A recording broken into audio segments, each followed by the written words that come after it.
Então, no último domingo, né? Nos últimos domingos, na verdade, o Eduardo, ele passou sobre a vida espírita, né? No caso, como é que é lá na vida espiritual, né? Dos espíritos. Explanou bem, explicou um pouco. Obviamente, eu sempre peço a todos que, além de participar das reuniões, obviamente que é muito importante, o estudo em casa, né? Periodicamente, para entender um pouco mais sobre essa mecânica do Livro dos Espíritos, do Evangelho, da doutrina espírita. Obviamente. Vamos falar hoje aqui, vamos iniciar também, é um capítulo longo, capítulo 7. Retorno à vida corporal. Agora é o voltar, né? Reencarnar agora. Que coisa boa, né? Poder provar aquilo que aprendeu, resgatar algumas coisas, né? Como é que funciona esse mecanismo? Acho que é uma pergunta válida para todo mundo, né? Como é que funciona, então, esse mecanismo? É simples? É fácil? Vem? Como é que funciona? Né? Então, nós vamos iniciar nessa questão, já falando aí, tá bom?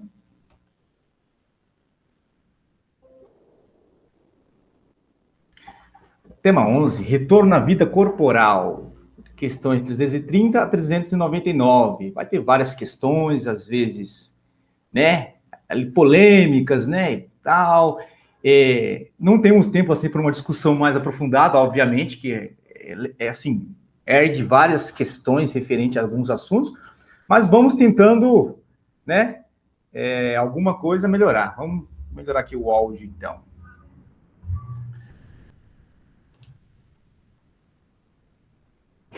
Pronto. Vamos ver se agora ficou um pouco melhor. Prelúdios. A vida corporal. Preliminares à vida corporal. Tá bom? Pergunta dos espíritos. Os espíritos conhecem a época em que reencarnarão? Vamos lá. Eles a pressentem, como um cego sente o fogo, que se aproxima.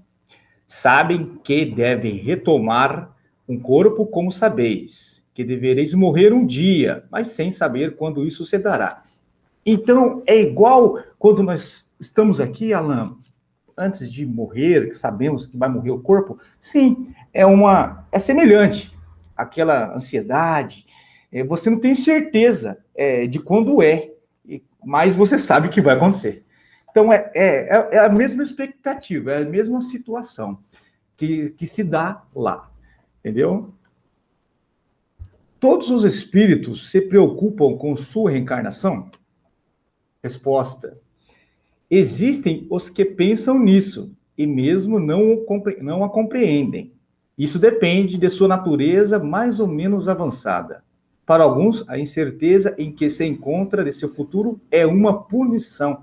Então já é uma aflição. Na verdade, todos nós vivemos com aflições. Jesus deixou isso bem claro para nós, né? Só terás aflições.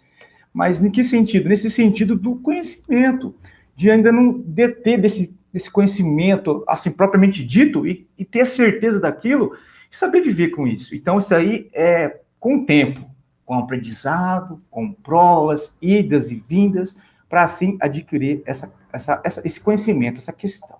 Tá bom?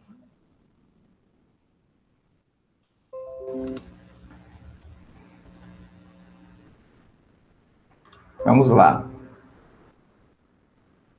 Pode o espírito aproximar ou retardar o momento de sua encarnação? Resposta dos espíritos: pode-se apressá-lo solicitando-o por seus votos, pode também retardá-lo. Se recua diante das provas, pois entre os espíritos existe também covardes e indiferentes. Todavia não o fazem impunemente, pois sofre como aquele que recua diante de um remédio salutar que o pode curar. Então, não tem como, né? Essa aí é uma lei, da evolução, do progresso, lei do progresso. Então, tem que vir. Você pode pedir para ir antes, você se sente à vontade, acontece, não, eu quero, eu preciso. Ou você pode falar assim, não, eu não quero agora. Vai falar assim, eu não quero ir, isso não tem como, tá? Isso não tem como retardar muito. Você vai ter que ir em algum momento, tá bom? Se um espírito se encontra bastante feliz, numa condição mediana entre os espíritos errantes, da qual não tem ambição de se elevar, poderia prolongar esse estado indefinidamente? Está perguntando o quê? O espírito está bem, estou legal, estou bem, pá, já sei, já entendo, e eu não quero mais. Só que sabemos que não vamos fazer mais quando atingimos aquele patamar. Já falamos isso anteriormente. Então, obviamente, a questão já sabe a resposta, tá? Entendeu? Então, ó a resposta. Não indefinidamente. Você pode, na verdade, ali, esperar um pouco, viu? Retardar um pouco. Você pode isso aí, para você poder criar um pouco mais de, assim, coragem, de bom ânimo, né? Para isso, tudo bem. Agora, indefinidamente, isso não tem como, né? Você tem que seguir essa lei de progresso, todos os espíritos, tá bom?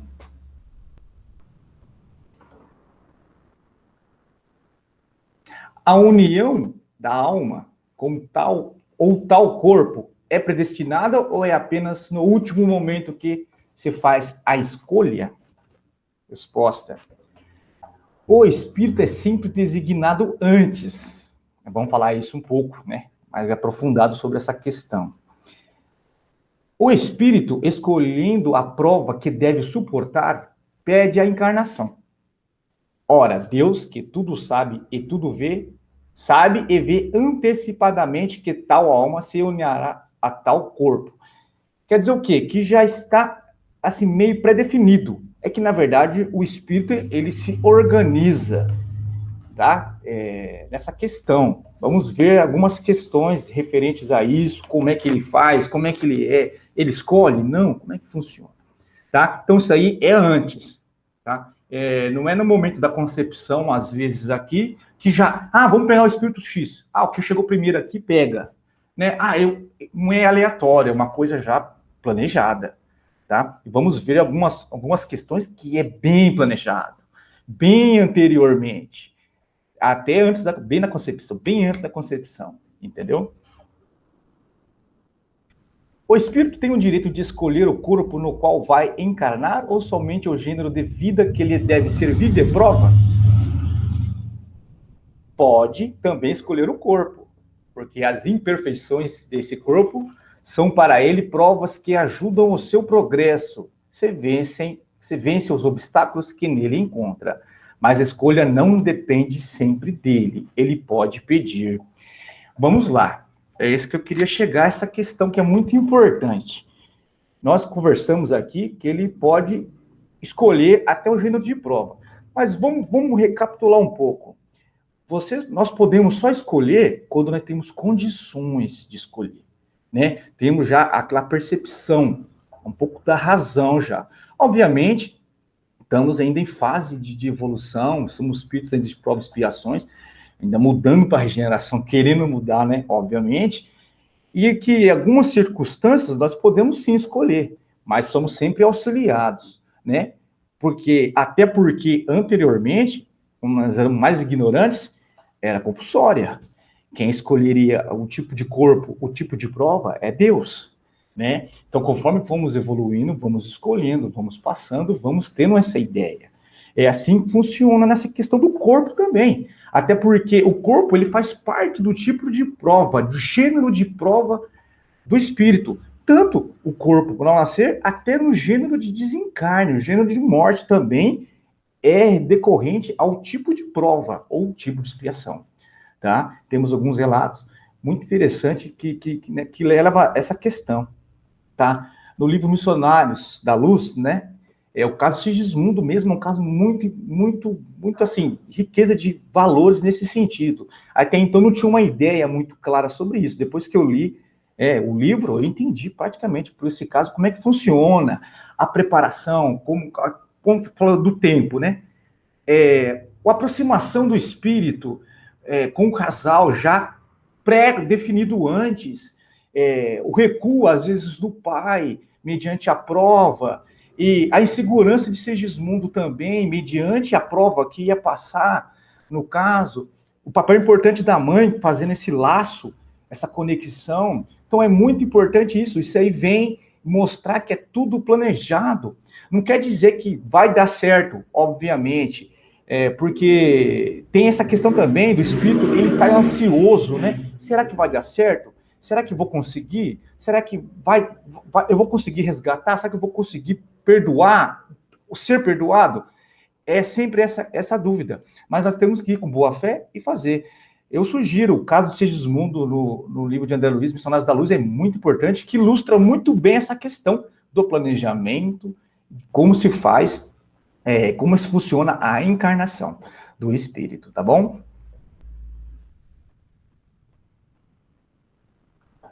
O momento da encarnação é acompanhada de uma perturbação semelhante àquela que tem lugar na desencarnação? Foi o que eu acabei de dizer, né? Muito maior e, sobretudo, mais longa. Na morte, o espírito sai da escravidão. No nascimento, entra nela. Entendeu? Então, é aquela questão que eu acabei de dizer. Você sabe que você vai encarar uma prova difícil, porque você não vai ter a lembrança, aquela lembrança clara que você tem. Então, você fica com aquela ansiedade muito maior. Aqui ainda sabemos que vamos morrer, tá? Não sabemos quando. Isso é bom, mas porque nós vivemos ainda, né? Ainda nós vivemos. Se nós formos ficar pensando na morte, também vamos ficar ansiosos, né? Ficar pensando nisso. Agora, aqui não, vamos vivendo, sabemos que vai acontecer, mas vamos vivendo. Então, nós temos menos aflições. Agora, quando você vai reencarnar, você tem a aflição. Por quê? Porque você sabe que você vai entrar na escravidão, né? Então, é bem interessante essa questão. O instante em que o espírito deve se encarnar é para ele um momento solene? Realiza esse ato como uma coisa grave e importante? É como um viajante que embarca para uma travessia perigosa e não sabe se encontrará a morte nas ondas que enfrenta. É um bom exemplo, né?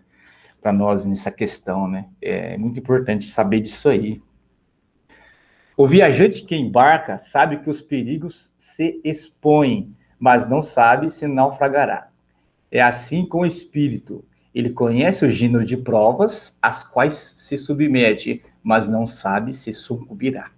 Então, nós não temos a certeza, né, obviamente, se vamos fazer ou não, conseguir ou não. Por isso que é importante o estudo, o aprimoramento, a reforma íntima de cada um, né? Assim, ao seu tempo. Por quê? Porque quando você consegue entender isso, aceitar essa questão e viver isso aí, entender, você entende tudo que acontece na sua vida. Conforme você vai passando, você vai começando a entender, começa a se encaixar, começa a fazer as escolhas meio que certas, né? Aquilo que concerne a seu estado moral, entendeu? E consegue entender o tipo de prova, o que acontece nas suas vidas, o que acontece às vezes de ruim, mas não é ruim, aquilo ali é um remédio, aquilo ali serve para você se aprimorar, se libertar, tá? Então é muito importante essa questão aí, né? A aflição existe? Óbvio, existe aflição para nós que não sabemos ainda do futuro nosso, né? Mas a partir do momento que você começa a conhecer mais, ter a fé, aí já começa a se dissipar essa aflição, você sabe que isso é natural e que te espera é sempre algo positivo mais para frente. União da alma e do corpo, aborto, um tema muito, né, peculiar. Em que momento a alma se une ao corpo? A união começa na concepção, mas não se completa senão no momento do nascimento. Desde o momento da concepção, o espírito designado para habitar tal corpo, a ele se liga por um laço fluídico, que vai se apertando cada vez mais até que a criança nasça. O grito que se escapa, então, da criança anuncia que ela se conta entre os vivos e servidores de Deus. Legal, como disse, o planejamento da encarnação do espírito, ele vem antes da concepção. O planejamento, né? Como é que é feito, tudo, quem vai se aproximar, quem está ali, tem uma conciliação. Todos são iguais? Não, obviamente não, né? Tem algumas condições que é compulsória, que o espírito não sabe ainda que ele vai encarnar em tal, porque ele não tem condições de escolher, de observar isso, tá? Mas por isso, assim, hoje em dia, temos isso, o caso de Sigismundo, como citei, é um desses. Tá bom? Então, ele tem esse laço, tá? Cria esse laço já. Ele já tá lá. Então, conforme vai passando, aí ele entra nessa situação de, né, preparação, vai se preparando, vai restringindo a memória, vai tipo, se apertando ali para poder entrar, vir para o mundo corporal, tá? Então, aí tem o esquecimento, tem tudo isso, a questão que vem, é um trabalho que vem com o tempo aí, tá bom? De que utilidade pode ser para o espírito sua encarnação no corpo que morre poucos dias depois do nascimento? O ser não tem consciência bastante desenvolvida de sua existência. A importância da morte é quase nula. Como vos dissemos, é frequentemente uma prova para os pais. Obviamente, é uma prova para o espírito, assim, numa situação, né? Muito pequena, às vezes, ali, que ele não tem nem consciência, na verdade, disso. Entendeu? É mais para os pais. Hoje em dia vemos isso, né, com frequência, bastante frequência aí. E é a prova para os pais, e com certeza também para o espírito, que às vezes faz uma preparação, faz uma situação para essa situação mesmo, entendeu? Que é tudo, porque é uma coisa perturbadora, como eu disse, uma ansiedade grande para isso, né? Para poder pegar e acontecer essa situação. Quando uma encarnação falha para o espírito, por uma causa qualquer, ela é suprida imediatamente por outra? Nem sempre imediatamente. O espírito precisa de tempo para escolher de novo, a menos que a reencarnação imediata provenha de uma determinação anterior. É o que eu acabei de dizer agora. Às vezes, tá na prova, tanto para os pais, como também para o espírito. Já está. Aí ele tem essa condição, ele vai, prepara para uma encarnação, não dá certo, obviamente, e já volta de novo e encarna. Mas isso aí é antes, né? Vamos ver outros casos, às vezes, que não é bem assim que funciona, tá? O espírito, uma vez unido ao corpo da criança, e quando já não pode voltar atrás, lamenta algumas vezes a escolha que fez. O espírito, uma vez, né, já unido ao corpo, ele já está lá, ele já está com o laço, certo? Já foi tudo, o processo já está com o laço e tal. Não pode voltar atrás, obviamente. Lamenta algumas vezes a escolha que fez? Olha a resposta. Queres dizer se, como o homem lastima a vida que tem, desejaria outra? Sim, isso acontece. Veremos que sim. Se lamenta a escolha que fez? Não. Ele não sabe que a escolheu. Na verdade, nesse momento, ele não sabe que escolheu isso aí, tá? O espírito, uma vez encarnado, não pode lamentar uma escolha da qual não tem consciência, tá bom? Mas pode achar a carga muito pesada e se crê acima de suas forças, recorre, então, a um suicídio. É aí que tá o negócio, tá? Você escolheu, fez aquilo, foi um trabalho, aí você fez a concepção, você está ligado ao corpo da criança. Lá, está tendo ventre, você já está ligado, está no ventre, está crescendo, está tendo a gestação. O espírito, ele se arrepende, ele quer recuar, ele não tem coragem. Ele consegue? Consegue. Alguns abortos é mediante a isso. Alguns abortos. Fala assim, suicídio? Mas como é que uma criança no ventre da coisa vai se suicidar? Como? Assim, ele recuando. Porque a linha, o fio, ainda é tênue. Então, com a força de vontade dele ainda, em recuar, ele consegue romper isso. Ele consegue cortar esse laço, onde tem os abortos, né? Aí, o espírito, obviamente, é uma prova para os pais, e para o espírito, ele está cometendo ainda um erro, a covardia, né? Então, ele vai responder perante também a lei, tá? Mediante a isso. Por quê? Ele não tem consciência, mas ele tem a vontade. Então, isso também conta muito, isso aí da lei conta bastante. Entendeu?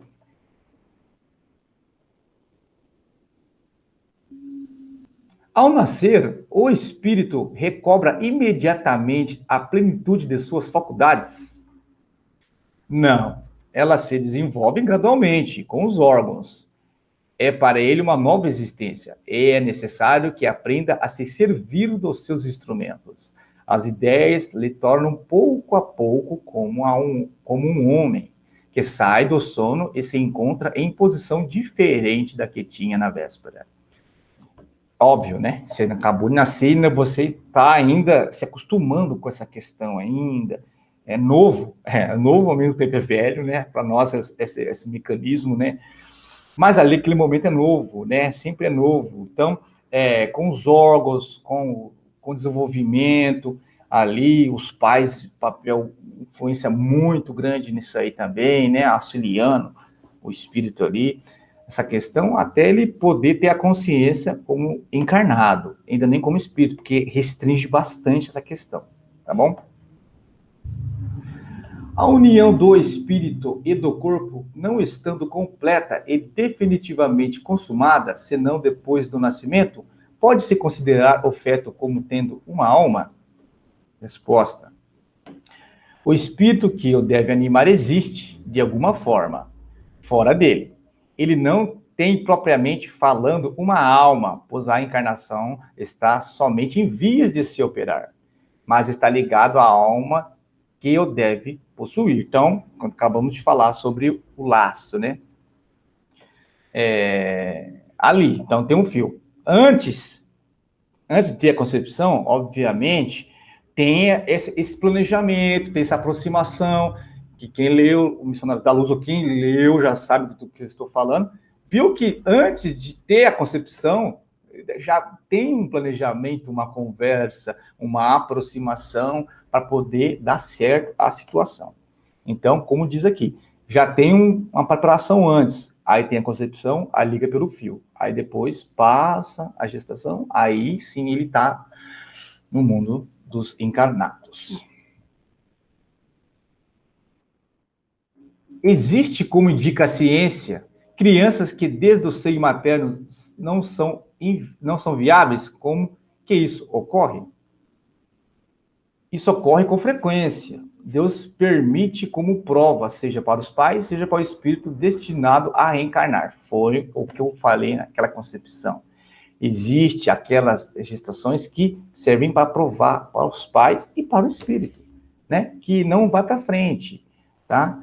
Que ela não é viável. Então, isso é natural mediante as provas de quem ou passa, no caso. Existem natimortos que não foram destinados à encarnação de um espírito, nascer morto, né? Natimorto, nascer morto, no caso.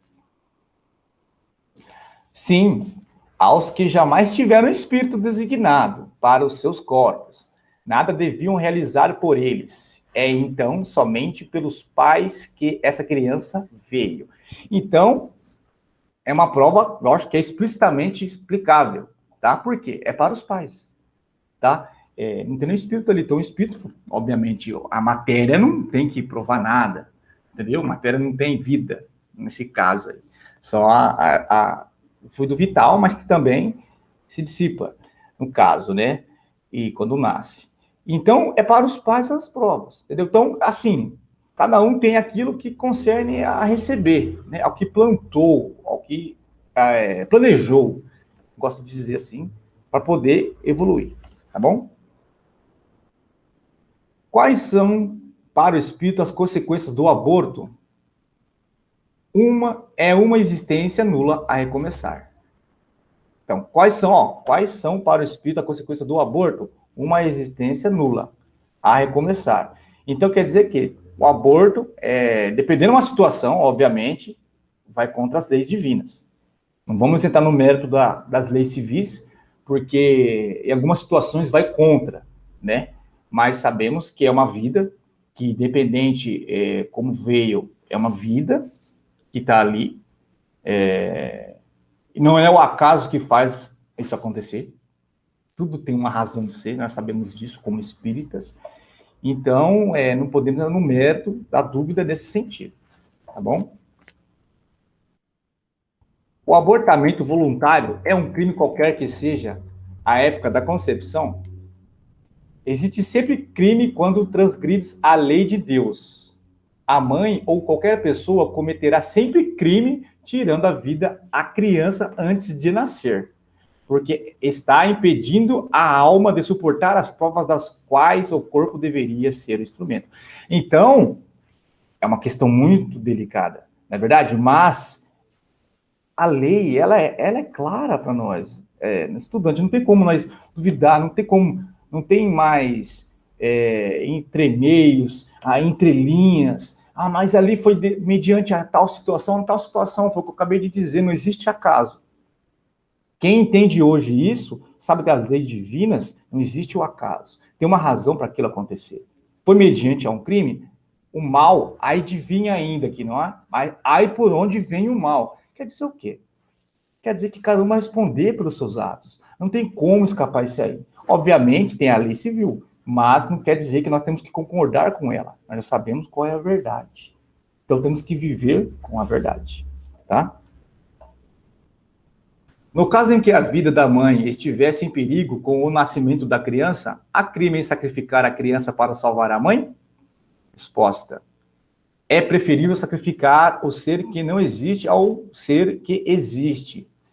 Por que ele quer dizer assim, os espíritos falam isso? Porque é o seguinte, a mãe já está na prova, já está na caminhada. O espírito está iniciando uma prova.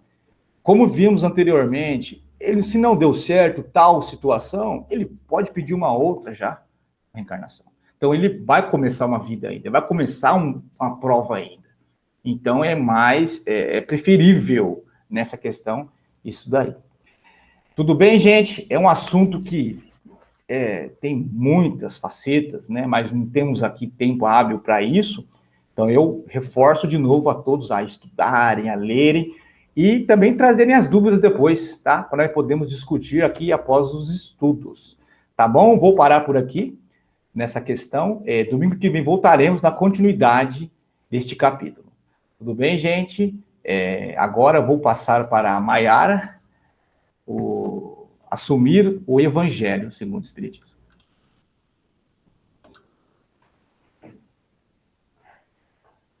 Olá, novamente.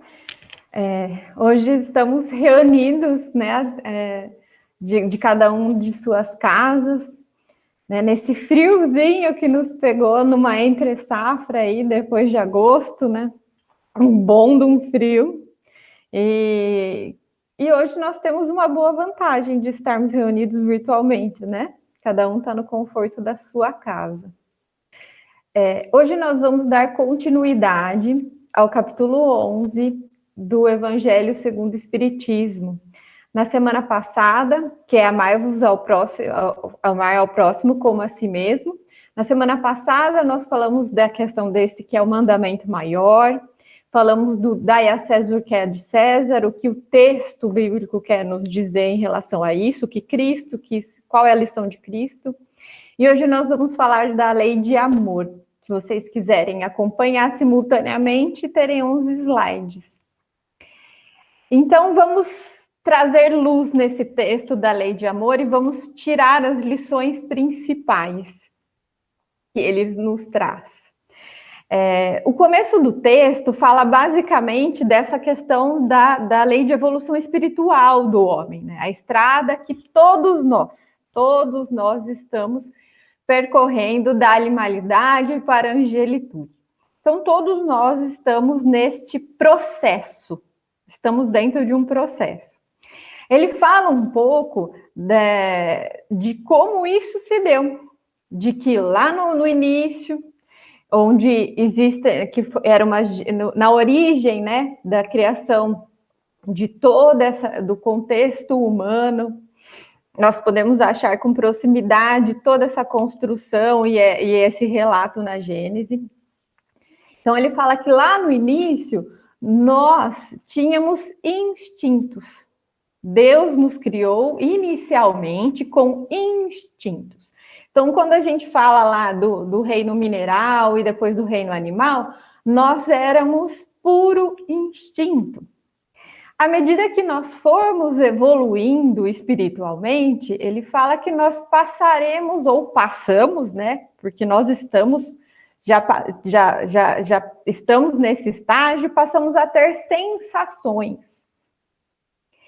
E assim o texto nos fala que o grande ponto da nossa caminhada evolutiva atual está nesta transição, de nós já conseguirmos nos desprender tanto das sensações. O que são as sensações? Só lembrando, né? A sensação é toda vez que eu tenho algo, eu reajo de acordo ao que eu sinto. Então, eu sempre vou buscar algo que me dê prazer, independente se ele está correto diante da lei de Deus ou não. Nós não tínhamos correspondência em relação a isso. Né, com Jesus Cristo, que ele que veio dar o estopim, né, de toda essa transformação, que nós deveríamos abandonar só a visão em relação às sensações e passarmos a cultivar os sentimentos. Então, no nosso processo evolutivo agora, nessa anunciação da transição do orbe para um novo processo evolutivo, nós passamos a cultivar os sentimentos. Então, à medida que a gente vai evoluindo através dos milênios, os instintos vão se enfraquecendo, eles ainda vão estar presentes em nós, mas eles não vão ser os mediadores das nossas atitudes e nem as sensações. Então, eu vou abandonando isso e vou trazendo essa questão da inteligência que me ajuda a raciocinar e assim construir sentimentos, né? O Evangelho nos traz num dos capítulos que fala que a nossa característica atual, evolutiva, né, é a nossa atividade intelectual, só que ainda a indiferença moral, que deixa muito claro esse processo de abandono das sensações e o caminhar evolutivo para nós termos sentimentos. E assim, nesta caminhada, a gente vai desenvolvendo, quando eu abandono só a atividade intelectual, eu já evoluo o suficiente para ela, eu vou criando sensibilidade espiritual. Essa sensibilidade espiritual que me ajuda a não olhar só para mim, só para a satisfação das minhas vontades, só para a satisfação na busca de sensações. Eu passo a conseguir olhar para o próximo. Né? A gente está falando da lei de amor, o capítulo fala da questão de amar ao próximo. Então, é nessa caminhada que nós estamos, desprendendo das sensações, criando sensibilidade espiritual, criando sentimentos, né, que ainda precisam muito evoluir, ainda os sentimentos, eles são muito restritos, muito em relação a só nós mesmos, e à medida que nós evoluirmos, nós vamos conseguir expandir esses sentimentos para a relação com o próximo. Então, a gente não vai priorizar só o prazer individual, o alto prazer. Eu vou também começar a olhar o que vai trazer para esse próximo um conforto, um benefício. Eu consigo transgredir esse casulo. Em muitos momentos do texto ele fala disso, né? Nós estamos ainda num casulo do eu, que nós não nos vemos como esse ser transcendente e passível de evolução. E à medida que nós abandonamos esse casulo, que o texto fala que nós estamos começando a nos quebrar dele, começamos a abandonar ele, nós conseguimos pensar nessa questão da lei de amor de forma mais próxima. Ela está posta, mas ainda nós vemos ela de forma distante. Então, a meta da questão da evolução da lei de amor, né, dessa evolução espiritual ao qual nós estamos caminhando, inevitavelmente, todo mundo, né, que é o que fala, todos estamos percorrendo. Ele fala qual é a nossa meta. Então, vamos pensar lá na frente. A doutrina espírita traz muito isso para nós. Essa visão de futuro, ela amplia o nosso olhar em relação ao nosso espírito, ao que será do amanhã. E isso é uma parte da doutrina que é brilhante e nos conforta e nos reenergiza.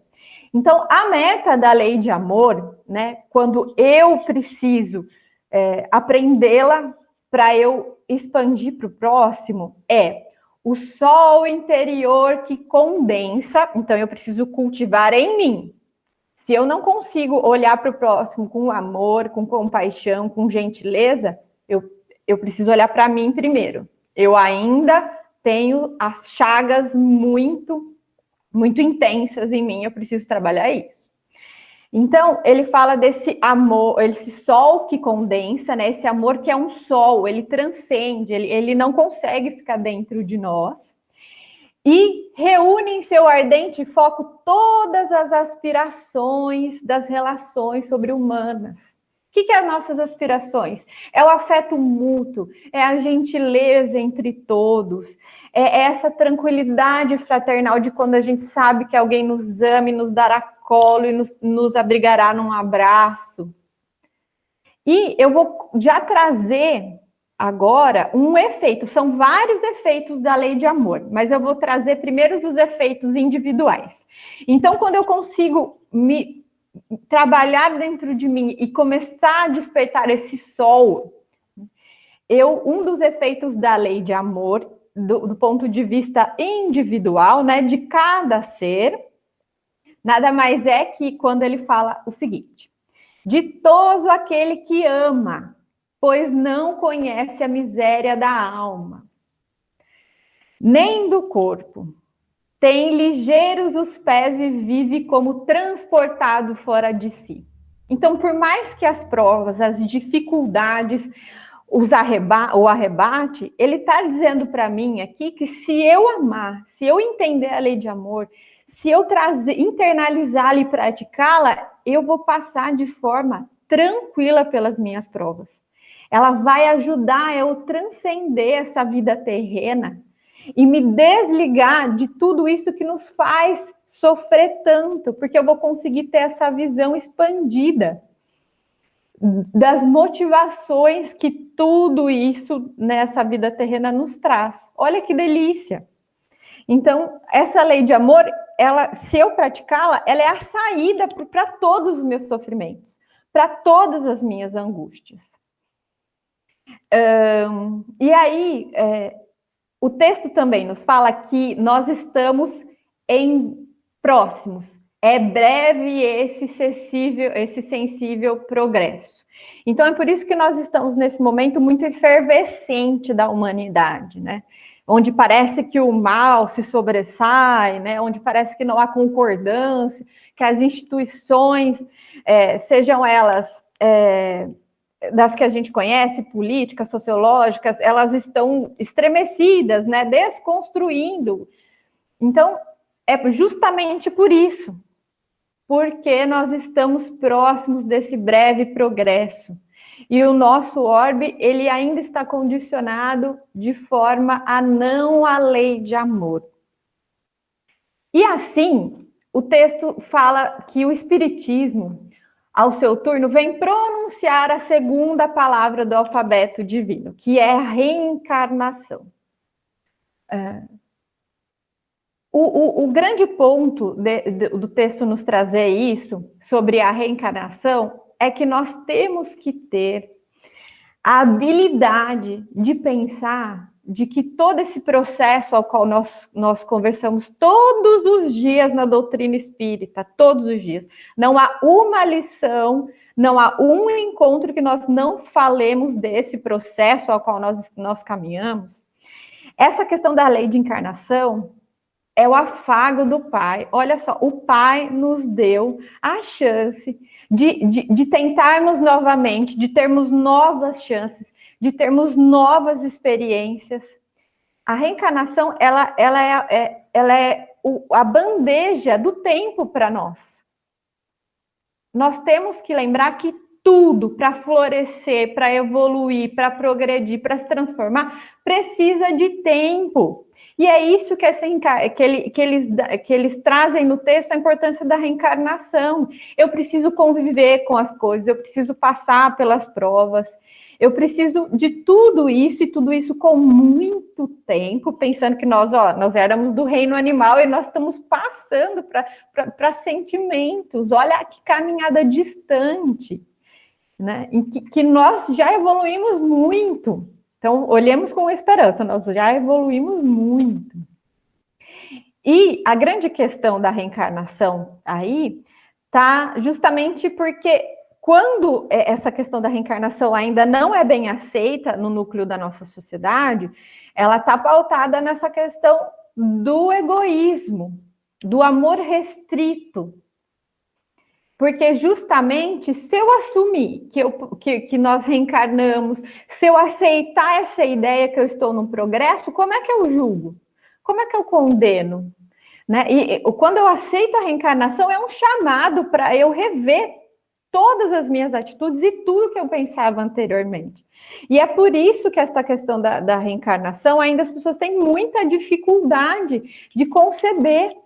Porque o egoísmo é tão grande de achar que o que Deus nos deu é só isso, é só o que está posto na nossa frente nesta vivência, né, nessa vida terrena atual, porque nós temos o véu que faz nos esquecer das passadas, que eu não consigo acatar que lá no futuro possa ser diferente, que lá no futuro eu possa amar outras pessoas. Né? Eu fico tão preso a isso que eu não quero entender essa questão da reencarnação. Então, é justamente por isso. Reencarnação é lembrar que o Pai nos deu tempo para evoluir. E olha que é mais amor do que tempo. Demos tempo para os nossos amigos, para os nossos amores, para os nossos familiares evoluir. Não julguemos nem condenemos ninguém. E olha que delícia que o texto nos fala. O espírito precisa ser cultivado como um campo. Gente, alguém viu alguma vez alguma semente que eu coloco na terra, algumas horas depois ela brotou, floresceu, me deu frutos e se tornou uma árvore frondosa? Nunca. Isso vai anos e anos de cultivo, cuidado. O nosso espírito é a mesma coisa. Eu preciso cultivá-lo pouquinho a pouquinho. Tem partes do meu espírito que ainda vai estar ressequido, não vai estar fértil. E às vezes eu preciso realmente deixar essa parte do espírito de lado e cultivar a parte que eu vejo que o meu terreno já está mais arado. Né? Que ele pode receber algo. As sementes já estão lá da lei de amor, mas que eu posso regar e fazer essa semente fecundar. E é esse processo de eu transformar todo esse campo do meu espírito pouco a pouco, para que eu consiga evoluir espiritualmente. Então, lembremos desse cultivo, de uma semente, de cada dia, de cada momento que eu rego, de cada momento que eu preciso adubar essa terra. E se nós formos pensar na natureza e na agricultura correta, eu preciso até mesmo do tempo que eu produzia alguma coisa, eu preciso dar um tempo para essa terra descansar, recuperar, trazer mais nutrientes para que eu plante e tenha uma nova lavoura. Então, tem hora que o seu espírito ele vai dar um tempo sem muita evolução mesmo. Por quê? É porque esse momento de angariar nutrientes. Por isso que o estudo é tão importante. Eu angario nutrientes para que na hora que eu estiver preparado, na hora que for possível para mim, eu consiga cultivar e florescer o campo do meu espírito. Passamos para o próximo destaque do texto. Qual o limite da relação com o próximo? Será a família? A seita? A nação? E ele fala que não, que é a humanidade inteira. Já está mais do que na hora de nós entendermos que quando a gente só consegue olhar para minha família, que só eles merecem o meu amor, só as pessoas da minha profissão merecem a minha consideração.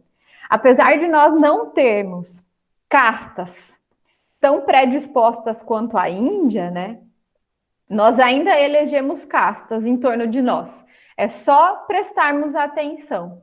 E aí, a partir do momento que eu tento olhar para fora dessa casta que eu elegi de forma subliminar, eu não consigo transcender o amor do próximo. Eu não consigo olhar para ele com amor.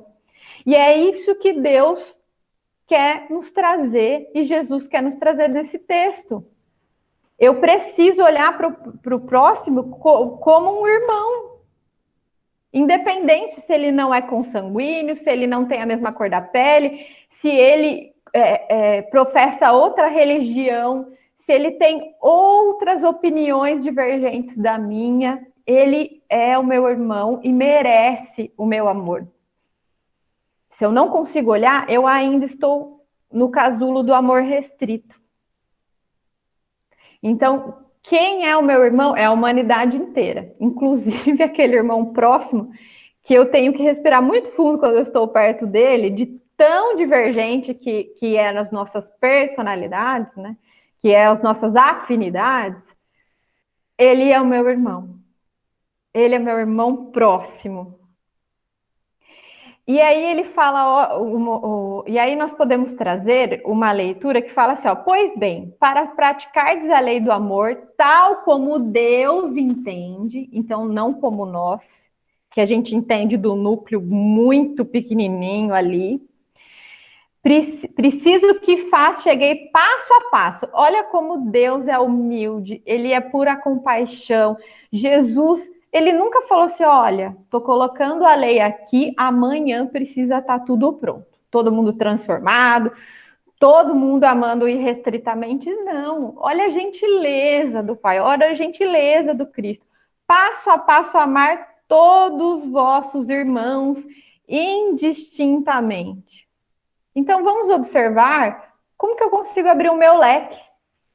Como que eu consigo aumentar essa família de amor que pode estar restrita por enquanto? Vamos lá. Não acrediteis na esterilidade e no endurecimento do coração humano. O amor verdadeiro, ele, ao seu mau grado, cede. É como um ímã que não é possível resistir. Todos vamos caminhar para a lei de amor. Todas aquelas personalidades cruéis que às vezes nos aparecem nos jornais, que fomentam o mal, infelizmente, elas caminham para a lei de amor. Não é possível resistir. Então, para todo mundo que olha e fala assim, que olha para esses jornais, olha para essas situações e condena veementemente essas pessoas, ele já está dizendo aqui, ó, que basta um ponto de amor que ele não vai resistir, que o amor de Deus é irresistível. Nós lembramos quando Públio Lentulus, ele foi falar com Jesus e ele se achava superior, ele era um senador romano, né? Mas quando ele se deu conta, o amor do Cristo para ele e toda aquela moral elevada, na hora que ele se deu conta, ele estava de joelhos. Então, todos vão para a lei de amor. E mesmo que mais a pessoa seja difícil, cruel, continue persistindo no mal, não é possível sufocar esse germe, o texto nos fala. Não é possível. Uma hora ele vai ceder. Amar-vos muito a fim de sermos amados. Se eu estou infeliz, se existem pontos da minha vida que não estão funcionando, observa com carinho que o amor está restrito. Eu não estou amando adequadamente. E nós ficamos presos nesse ciclo de que eu preciso receber amor para depois eu ver se vale a pena dar. E aí, nós nunca nos amamos, porque todo mundo está esperando o passo que o irmão ou que a outra pessoa tem que dar. Então, vamos ser essas pessoas? Vamos amar para que a gente consiga despertar o cerne do amor, consiga despertar a confiança do amor no outro? É isso que o texto nos pede. Se eu quiser transformar o lugar que eu estou, se está difícil, se nós estamos nos engalfinhando, como que eu mudo isso? Trocando as pessoas? Não, amando. Amando primeiro, mesmo que o outro me devolva com muita indiferença, me devolva de forma grosseira, eu ainda devo amar. E aí, nós vemos o segundo efeito da lei de amor, no ponto de vista das nossas vidas. Ele fala que, ó,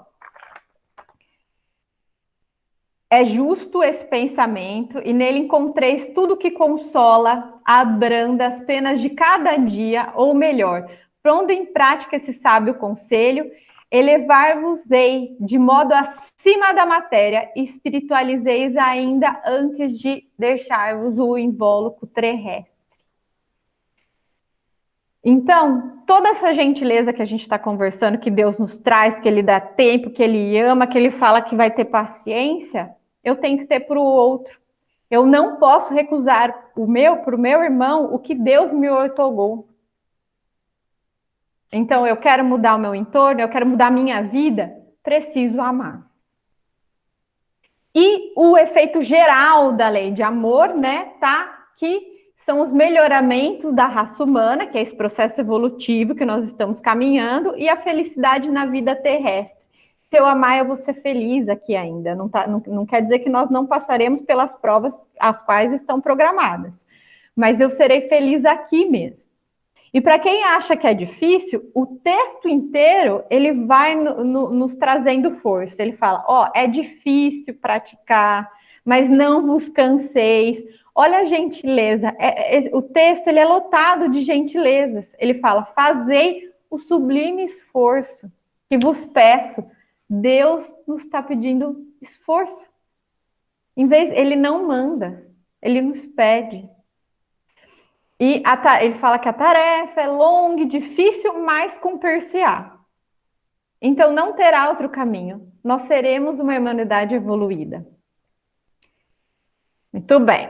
E aí, nós vamos falar do egoísmo. O egoísmo é, pois, o alvo para qual todos os verdadeiros crentes devem apontar suas armas, dirigir as suas forças, sua coragem. Digo coragem, porque dela muito necessita para vencer-se a si mesmo, do que para vencer os outros. Vamos lá. Essa questão do egoísmo é muito simples. Por que ele é o alvo? Tudo que te traz infelicidade, tudo que causa infelicidade na humanidade, o cerne é o egoísmo. Tudo. Inveja, orgulho, avareza, violência, tudo está ligado ao egoísmo. Mas como cada um precisa se iluminar-se, né, se transformar naquele sol de amor para que eu contamine o outro, pelo exemplo. Lembra que Deus nos pediu com gentileza para a gente fazer um sublime esforço? Então, como que eu obrigo o outro a se converter? Como que eu obrigo o outro a crer? Não tem como, é só pelo exemplo. Então, justamente por isso, nós estamos infelizes, porque nós ouvimos muito falar, as pessoas falarem agora, sobre estar extenuado, né? Todo mundo está esgotado, nós temos desdobrado cada dia mais pessoas com a debilidade mental, né? Com a saúde mental comprometida, todo mundo fala desse esgotamento do espírito, dessa desesperança. Tudo isso está ligado ao egoísmo, porque nós construímos exigências que nós acabamos de falar para amar. Ah, eu só amo se ele for assim, se o irmão for assado, eu só vou dar quando ele me trouxer tal coisa, só vou ser gentil quando ele me trouxer tal coisa. Então, nós vamos criando uma série de exigências que, na verdade, é expectativa infantilizada, que está no outro, e com certeza elas vão ser decepcionadas. Com certeza eu vou sair decepcionada. Então, essa questão do egoísmo qualquer ramo da minha vida que eu olhar que está em desalinho, examina com carinho que o organismo está lá, na raiz. Eu preciso transformar. O texto, ele nos descreve de forma muito clara a nossa sociedade atual, o modus operandi da sociedade atual. Que ele fala que sem a caridade não haverá descanso para a sociedade humana. Digo, não haverá segurança. Por que nós estamos nos fechando em condomínios? Nós temos sistemas de segurança cada vez maiores. Nós vivemos nesse clima constante que paira de desconfiança mútua. Por quê? Porque nós estamos inebriados em egoísmo. As nossas crianças nós educamos em egoísmo, sem perceber. Quando a gente fala que a gente quer que um dos nossos filhos ou das nossas crianças familiares seja alguém na vida, a gente não está relacionado, às vezes, à pessoa de bem. A gente fala sobre ela ser alguém de exponência social, independente se ela for do bem ou não. Então, esses jovens, os adolescentes que se colocam nesse desespero, justamente é por isso, nós estamos exigindo desde cedo que eles estejam postos como alguém de sucesso na vida. Né? Eu vou pagar a melhor escola, eu vou pagar o melhor estudo, vou te dar tudo que você precisa, porque você precisa ser alguém de sucesso. E nós não olhamos para a construção humana desse indivíduo. E é por isso que nós temos grande dificuldade com as nossas crianças e adolescentes agora, porque nós implantamos egoísmo desde pequeno nelas. Todo mundo já ouviu falar isso em algum momento. Ah, eu não gosto muito do fulano, ele é tão bonzinho. Ai, sempre que tem alguém bonzinho, alguma coisa tem, alguma coisa quer. Porque todas as nossas instituições estão pautadas no egoísmo.